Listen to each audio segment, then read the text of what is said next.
What's going on, guys? My name's Renixio. It's your boy Robino. Today we're here to do the movie review for Hellboy. Now, overall, what did you think of this movie, Robino? I mean, it wasn't that bad. They just could have told. They could have just told it a little bit better.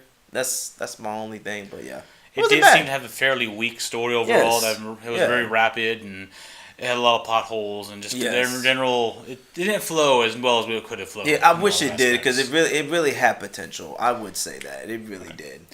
It did have potential, but just wasn't there. This movie follows Hellboy, which of course we know from the previous Hellboy movies and the Hellboy franchise, all that stuff, as he tries to learn his origin story. He learns his origin story because Nimue, the ancient witch that was destroyed by King Arthur, is making her return, and in order to fight against this witch, Hellboy has to learn about his origins, and how his origins relate to King Arthur. Yeah. How he can get the sword Excalibur, which is the only weapon that can destroy her. Unfortunately, it's a double-edged sword. He gets Excalibur to destroy her. He unleashes the apocalypse on the world. It's a whole big thing going on there. That's pretty much the story's about. Is him trying to come learn about all the stuff and try to beat this ancient evil that's coming back. Yeah. But what are your main issues with this movie? Man, where can we start? The pacing of the movie. The pacing. It was very slow. It's like. Well, no, not slow. It was like really fast. I mean, you don't even get a chance to even digest any of the characters. Like, you don't really get to like each character. You meet them. Next thing you know, they're on to the next thing. You don't really. I mean, they'll tell the story, but not in a way that. You can kind of understand them, Well, after the beginning, the opening prelude where the strike would happen, right. Hellboy goes to Mexico, Tijuana, technically, to find his friend that disappeared, or technically an agent, who disappeared investigating a vampire nest. Comes to find out he's a wrestler. He's now he turns to a vampire bat monster halfway through, and he kills him. He cries. He gets depressed for 3 weeks, drinks to a stupor. He gets called back by his father, Ian McShane, and they have to immediately go to England for the hunt to hunt 3 trolls. Right. You meet the Osiris Club, I think it was. Yes. Like I said, it's really fast paced. They keep having things going on. I mean, it tells the story pretty well. It's just so fast. Like, you don't get to really like understand, digest them. That's it. Yeah. I mean, Osiris betrays him because they don't trust him even after he's been alive for about, I think, was it 22 or it was during the end of World War II. Yeah. The Nazis hired Rasputin to summon a creature that could help him win the war. Mm-hmm. The Alliance, with the help of what was it? General Lobster, Captain Lobster. Yeah, I think so. Yeah. Whatever it was. He's an important character in the comic series, and attacks them, stops the ritual, or they don't stop the ritual. They stop them after Hellboy is summoned as a child. Ian McShane's character, right. Dr. Broom, I think it was Broom. Takes him in instead of killing him and develops into a weapon, of course. We all know that origin story there. Right. But all these people just keep going. And the same Huntsman Club is the ones what let him live back then. Now they want to kill him now. Right. So they call him here, hunt three giants, which are actually true. They kill them, or they attack him. The trolls kill them. He kills the giants, not trolls. And then gets damaged. You meet Alice, who has a vision of him, takes him in. Then you learn about how he was connected to her past. Yeah. And so it feels like coming to a story partway through. You're meeting all these characters that we met in previous incarnations that they're just telling brief stories about rather than showing you really how they met with each other. Yeah, because you find out through Alice's story, like you found out through the actual pig. What was his name? It was Grugach. Grugach, and you find out how her origin story through the pig, and I'm like, wait a minute, like what's the pig? I thought she was telling, but no, because they were talking about how because Hellboy was talking about him and how he not even met him, but he kind of already knew about him because she was a baby at the time. Yes, and Grudge captured her. The fairies captured her, and Grugach was the shapeshifter that took her place. Right. Hellboy fixed it and brought her back, but when Grugach escaped. Damaged, failed his mission in life. The real Alice was brought back from the fairies, and she had these supernatural powers all of a sudden because of that. So it's crazy. Like it was just I'm so mad because I'm like, yo, this has potential. And they squandered that. This had so much because this was a reboot. Another issue. This was a reboot. Not necessarily. It wasn't a reboot in that. Yes and no. The first 2 Hellboys. Well, maybe not so much the second one, but the first Hellboy.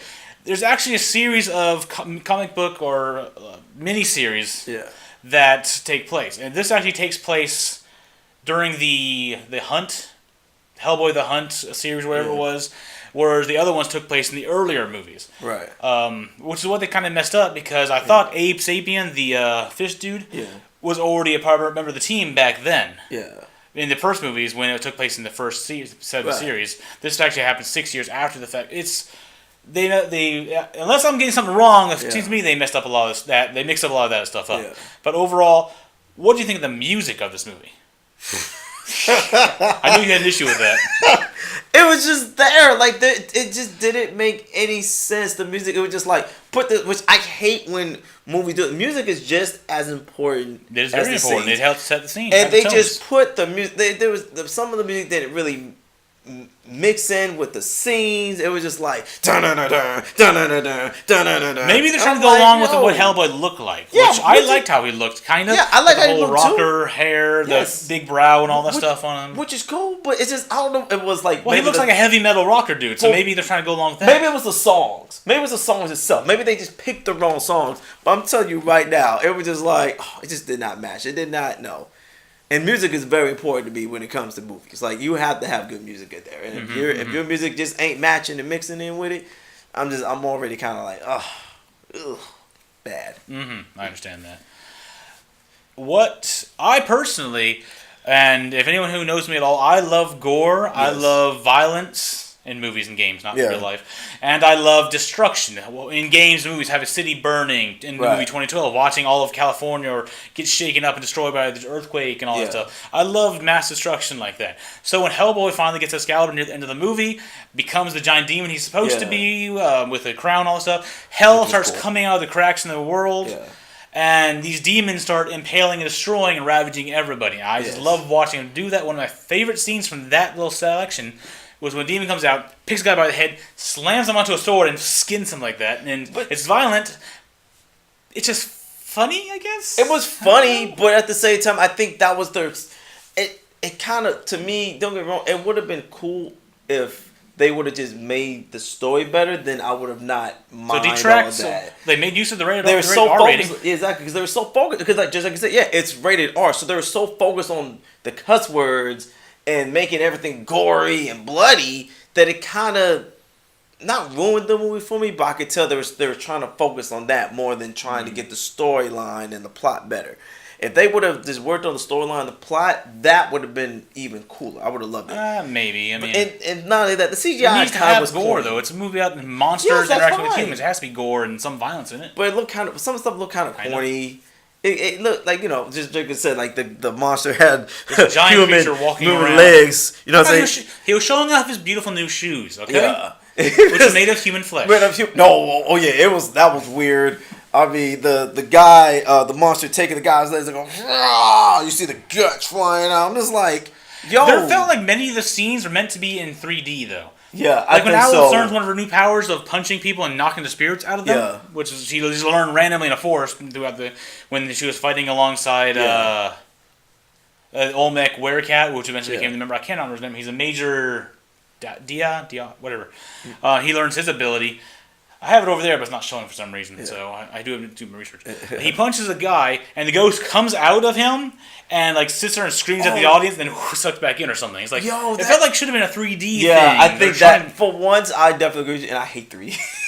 I think they were trying to do... Did it come out in 3D? Maybe we only saw it in 2D? No, everything comes out in 3D.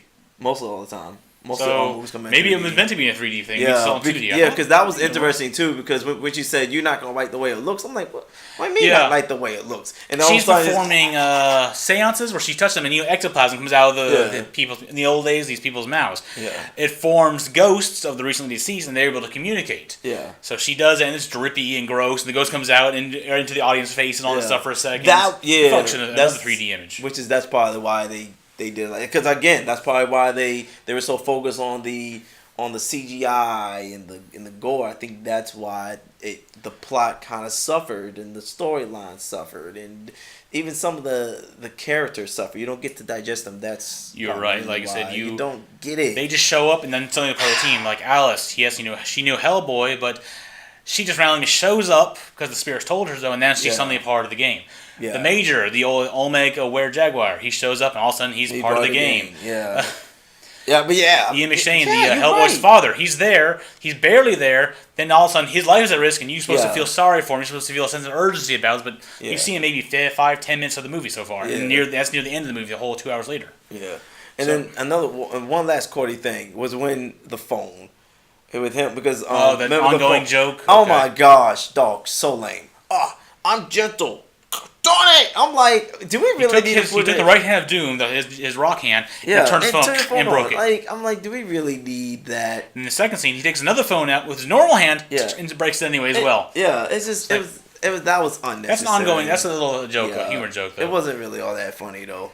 But yeah, overall, go check out the movie. I'm not gonna say don't watch it. Go check it out. Don't listen to everybody else talking about oh this movie was bad. Just give it a chance. You might like it, but Yeah. eh. Personally, I don't think it was that bad. Again, let us know in the comment section below how you feel about the movie. Hit that like and subscribe button.